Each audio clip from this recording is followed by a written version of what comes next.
কুমড়াহাটি থেকে ভ্যাসেল যাচ্ছে ডায়মন্ড হারবার আসছে, জেটি ঘাটে দাঁড়াবে।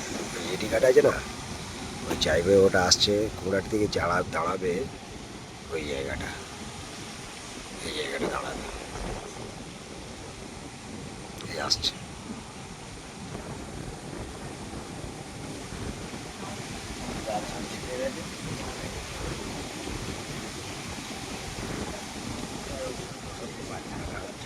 আর এই দেখুন এইসব জাল ছোটো ছোটো ইলিশ হলে এইসব জালগুলো ছেড়ে ছাড়ে কিন্তু সবাই সেলাই টেলাই করছে। ওটা আমার ছোটো নদীর পাড় বলা হয় এখানে। আর ওই যাচ্ছে ভ্যাসেলটা লাগবে এবার আপনাদের ঘাটে,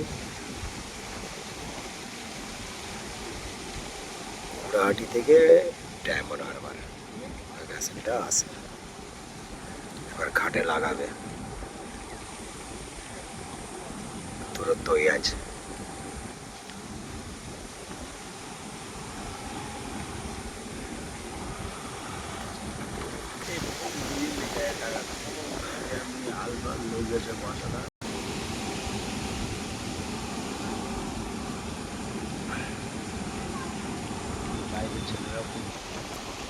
ভ্যাসেলের টিপ বেড়ে গেছে, ভ্যাসেল থেকে এবার সব লোকজন নামবে, নেমে ওই সিঁড়ি ধরে উপরে উঠে যাবে, সিঁড়ি কেবল করছে।